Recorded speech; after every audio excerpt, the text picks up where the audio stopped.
Hi students, welcome back to the Google Classroom of Class 7 Geography Chapter 4 Air. Good morning all. How are you children? I hope all of you are safe and fine there at home. We all know our earth is surrounded by a huge blanket of air called atmosphere.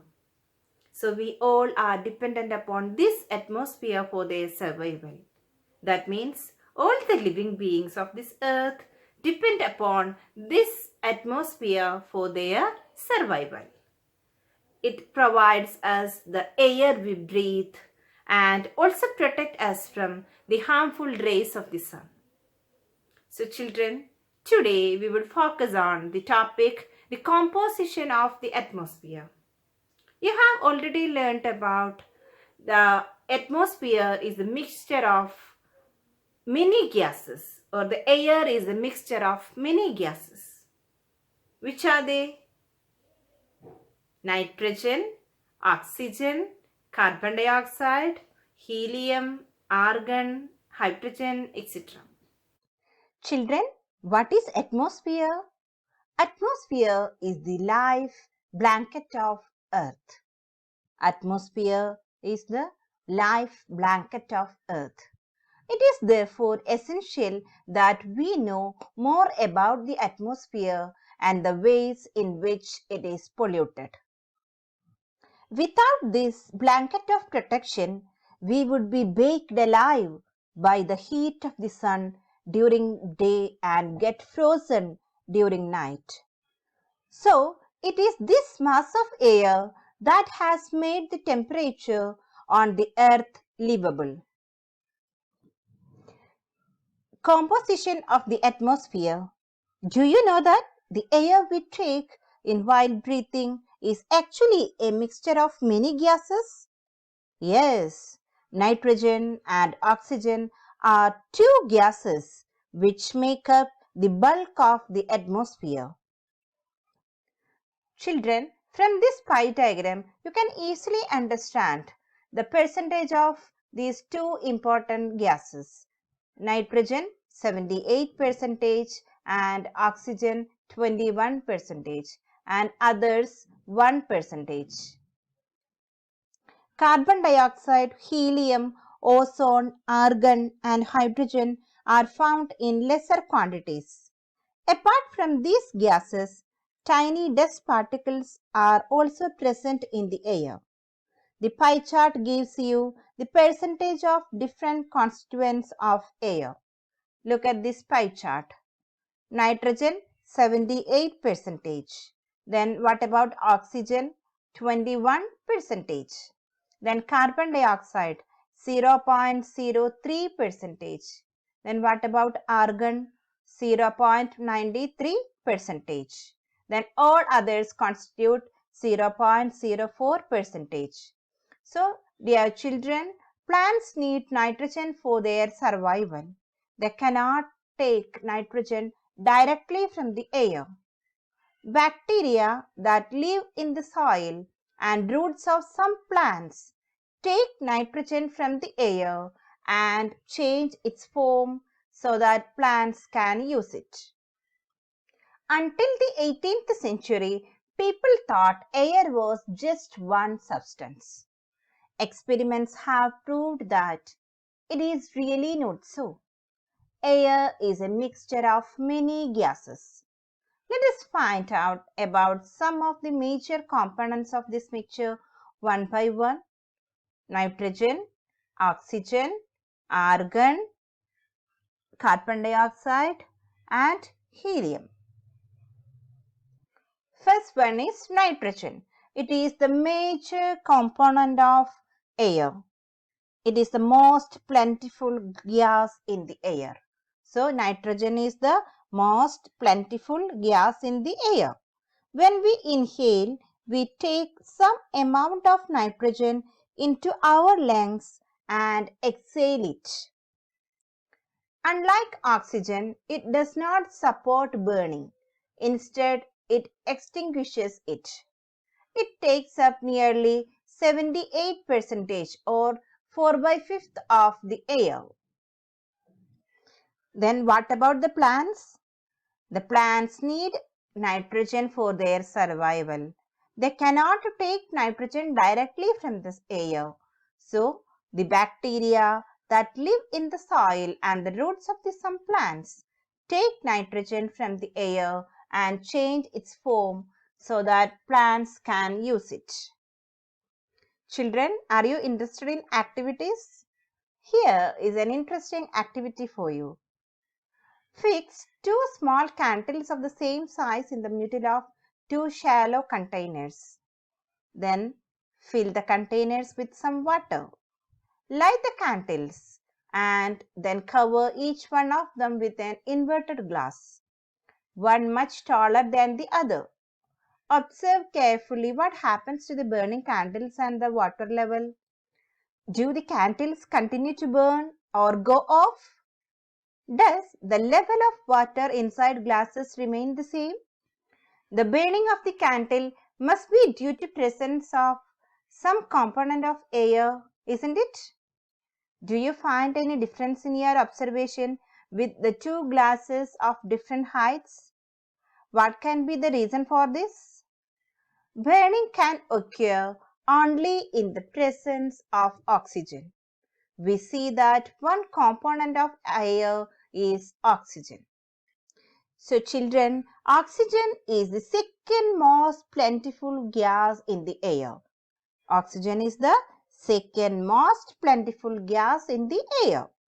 Humans and animals take oxygen from the air as they breathe.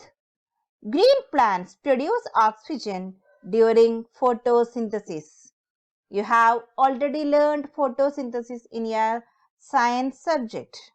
In this way, oxygen content in the air remains constant. If we cut trees, what happened? This balance gets disturbed. Okay. Carbon dioxide is another important gas. Green plants use carbon dioxide to make their food and release oxygen. Humans or animals release carbon dioxide. The amount of carbon dioxide released by humans or animals seems to be equal to the amount used by plants, which make a perfect balance. However, the balance is upset by burning of fuels such as coal and oil.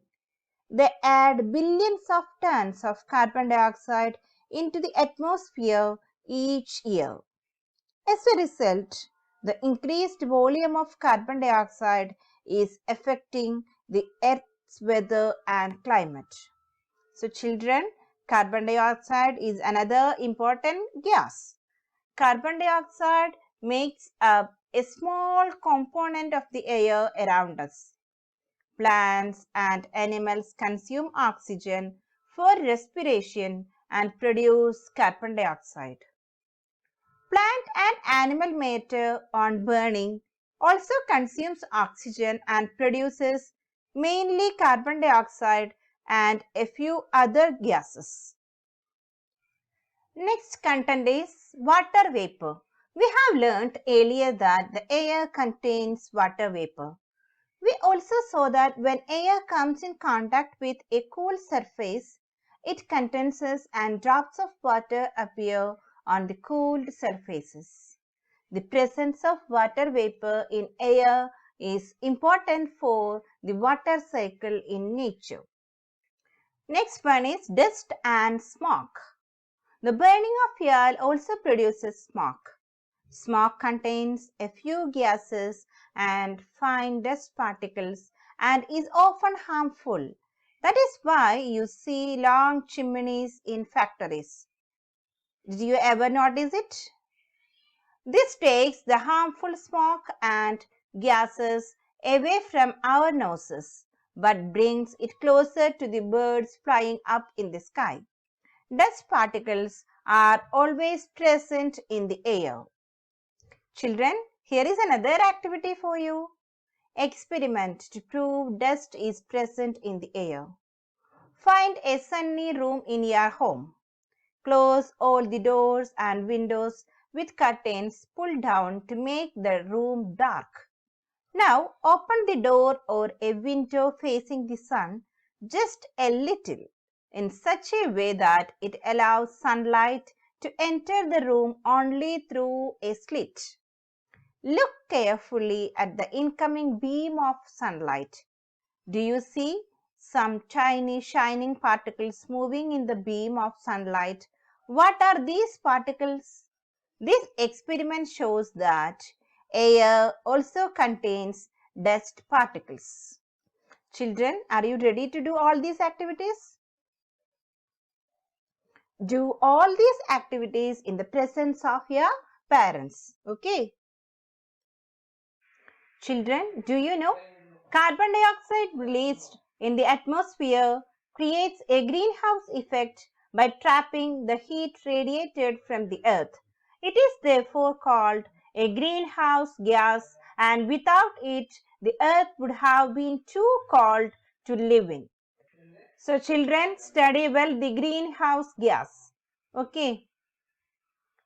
However, when its level in the atmosphere increases due to factory smoke or car fumes, the heat retained increases the temperature of the earth. This is called global warming. So, what do you mean by global warming?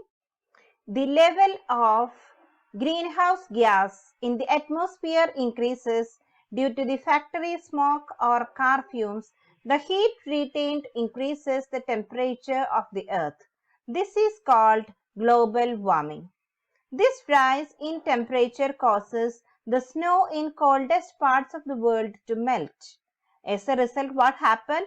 The sea level rises, causing floods in the coastal areas. There may be drastic changes in the climate of a place leading to extinction of some plants and animals in the long run. Let us recall all the points together. Children, our earth is surrounded by the huge blanket of air called atmosphere.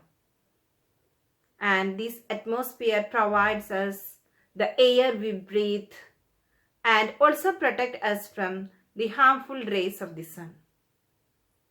Children, air is the mixture of many gases. Which are they? Nitrogen, oxygen, carbon dioxide, argon, helium, hydrogen, ozone, etc. Children, please note that the corresponding URL, notes of the lesson and test paper are also attached along with this classroom. Make use of all these available resources. Study well and attend the test paper without fail. Thank you.